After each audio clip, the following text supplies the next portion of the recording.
안녕하세요. 반갑습니다. 평택 자비원 백운 애기보살입니다. 반갑습니다. 신년 운세에 대해서 말씀을 드리고자 합니다. 2024년 갑진년 총운세이고 가장 먼저 쥐띠 편입니다. 96년생 쥐띠는 극단적인 반반 운세입니다. 좋은 운과 나쁜 운이 번갈아서 치고 들어오는 게 아니라 양날의 검처럼 늘 함께합니다. 일이 수월하게 풀리고 있기 때문에 안정감을 느끼고 잠시 마음을 놓는 순간 예기치 않았던 시련이 뜻밖의 닥쳐올 수 있습니다. 재물이 손에 쥐어지는 순간도 분명 있겠지만 완전히 내 것이 되지는 않습니다. 허무하게 사라지거나 막상 곳간을 열어보면 생각만큼 모이지가 않습니다.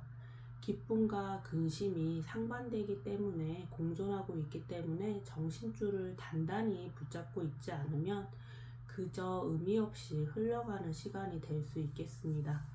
전체적인 총운에서도 기람과 흉함이 섞여 있어서 곤욕스러울 수 있습니다. 끊임없이 시험대에 오르고 선택의 기로에 서거나 내몰리게 됩니다. 순간순간 어떤 선택을 하느냐에 따라서 길은 확연하게 달라지고 누군가는 이득을 얻고 누군가는 절망할 수 있습니다. 언제나 올바른 선택을 하고 완벽할 수는 없습니다. 사람이기에 실수가 있기 마련입니다. 하지만 선택에 대한 대가가 극단적으로 갈리기 때문에 힘들겠지만 늘 주의가 필요합니다. 1년 12달에 초운을 세세히 들여다보아도 매 월마다 희비가 엇갈리기 때문에 좋다 나쁘다 단정지어 언급하기가 어렵습니다. 이 때문에 기쁜 와중에도 마음속 한 구석에는 근심이 늘 자리 잡을 수밖에 없습니다. 마냥 즐겁지가 않아요. 알고 계시겠지만 이제 삼재와 아홉수가 함께하기에 운기가 굉장히 혼란스러울 수밖에 없습니다. 무속의 관점에서는 이런 경우 미리미리 액을 대비하기 위해서 정성을 들이는 것을 많이 권유를 합니다. 액을 방비하고 쳐내는 것이 가장 좋은 방법이지만 무엄 역시도 무당 역시도 사람이기에 모든 악운이나 애군을 100% 막아낼 수는 없습니다. 또한 사람에 따라서는 반드시 겪어야만 하는 그런 액도 있습니다. 성장을 위해서 그 사람의 운명과 시기에 따라 레벨업 하기 위해 필히 거쳐야 되는 관문처럼 몸으로 부딪혀서 넘겨야 하는 액도 분명 있습니다. 그런 경우 최소한의 피해가 가도록 축소하는 데 공을 들입니다. 영업하는 건 아니에요. 다만 이런 방법도 있다 참고하시라고 말씀을 드렸습니다. 일단 신년 운수가 이제 좋지 않다고 해도 출근을 안 할 수도 없고 내가 하는 일, 꼭 해야만 하는 일을 포기할 수도 없습니다. 재수가 없으니 사람도 만나지 말고 집안에서만 두문분출하는 것도 말이 안 됩니다. 나쁜 운 때문에 이제 생업활동을 중지하게 되면 생활 자체가 내 인생 자체가 흔들립니다. 나쁜 운 피하려다 굶어 죽을 수는 없으니까요. 운이 좋지 않을 때는 방울 흔드는 무당이 아닌 이상은 내가 할 수 있는 일이 없습니다. 거의. 운이라는 게 눈에 보이지도 않고 멱살을 잡고 흔들 수도 없으니 어쩌면 당연합니다. 다만 이제 냄새나는 오물이 내 앞을 가로막으면 맨손으로 그걸 집어치울 수는 없어도 최대한 똥물 안 튀기게 돌아가거나 피해갈 수는 있습니다. 그리고 나쁜 운이라는 것이 늘 최악은 아닙니다. 맨날 쓰나미급으로 오진 않아요. 오히려 그 시작은 미미할 때가 더 많습니다. 대형 화재는 소방차가 여러 대 와도 진압하기가 어렵지만 작은 불씨는 입으로 후 불어서 혹은 밟아서도 손쉽게 끌 수 있습니다. 나쁜 운을 피해갈 수 없다면 이를 키우지 말아야 합니다. 타인의 생각이나 의지까지는 내가 조정하고 움직일 수가 없습니다. 신이 아니잖아요. 하지만 내 몸이나 내 생각, 내 의지는 내가 노력한다면 제어가 가능합니다. 구설이나 시비, 분란은 대부분 언행으로부터 시작이 되고 다툼이나 싸움 역시 그렇습니다. 매사에 언행과 행동을 조심하고 주의하면 많은 것들을 피해갈 수 있습니다. 인생살이는 사람 사이의 문제가 거의 대부분입니다. 일적이든 사적이든 지극히 개인적이든 간에 사람을 만나고 사귀고 헤어지는 과정에 희노애락이 모두 포함이 됩니다. 좋은 사람을 만나면 인생이 당연히 기쁘고 행복하고 즐겁기 마련이고, 그렇지 않은 사람을 만나면 고난과 고통과 배신감에 치를 떨 수도 있습니다. 말 조심, 행동 조심, 또 사람 조심. 어찌 보면 진짜 기본 중에 기본일 수 있지만 돈 안 들이고 내 자신을 단속하고 나쁘는 애군을 피해갈 수 있는 최소한의 방어선입니다. 갑진년 상반기는 좋았다 나빴다가 하는 희비가 특히 많이 교차하겠습니다. 상황이 좋다고 희희낙낙할 것 없고 반대로 상황이 좋지 않다고 좌절할 필요도 없습니다. 상황 변화에 따라 감정이 요동치지 않게 단속을 하세요. 냉정을 유지해야 상황 판단을 정확하게 할 수 있습니다. 손재수가 있고 기운이 혼탁하기 때문에 새로운 창업이나 시작, 투자 같은 것은 하지 않는 것이 좋습니다. 하고 있는 일에 집중을 하세요.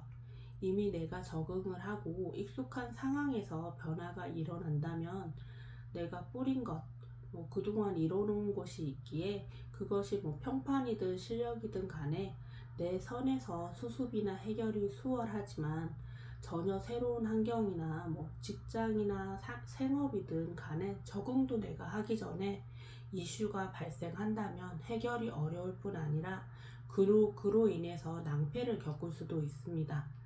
찬바람 불 때 바짝 긴장하고 조심하다가 이제 조금 따뜻해지기 시작하면 상황이 조금 나아지기 때문에 마음이 느슨해질 수 있습니다. 하지만 주의하셔야 됩니다. 고비예요.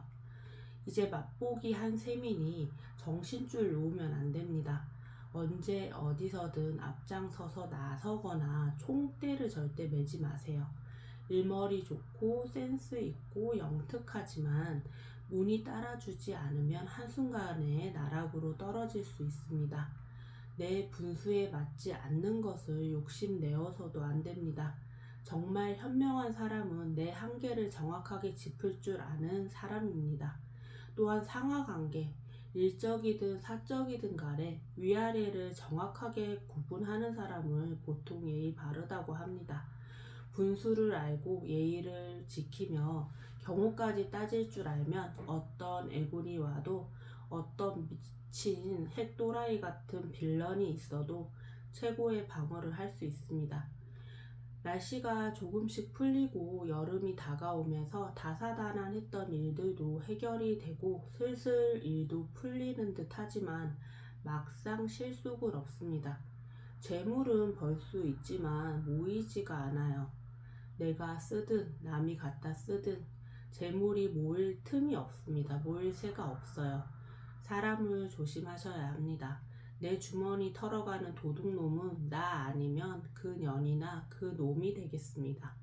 나를 부추겨서 돈을 쓰게 하든 아님 내 등에 빨대를 꽂든 여튼 사람 잘못 사귀면 다 털릴 수 있으니까 주의를 하셔야 합니다.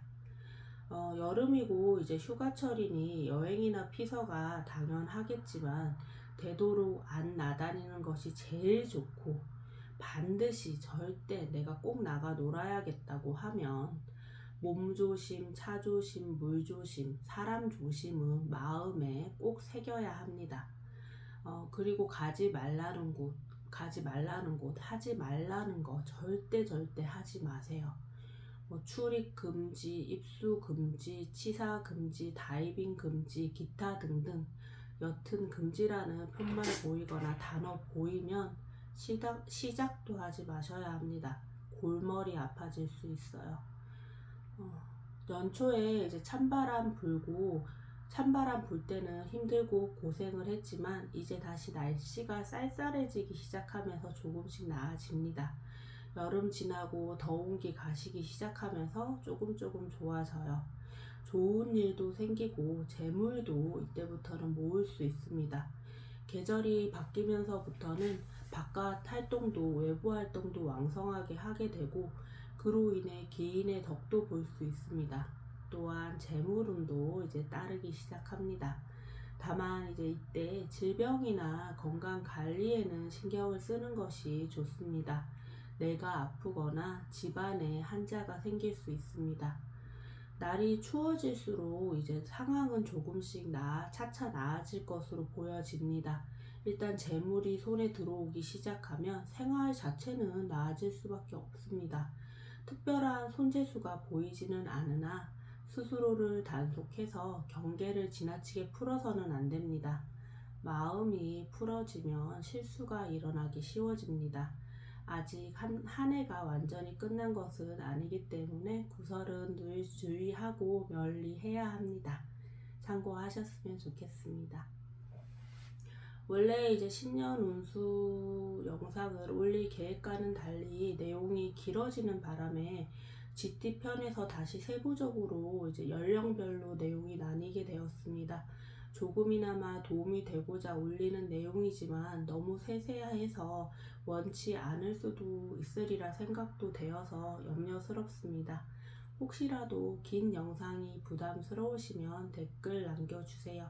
좀 더 내용을 정리하고 축소해 보겠습니다. 이상 평택자비원 백운애기 보살이었습니다. 성불하십시오. 감사합니다.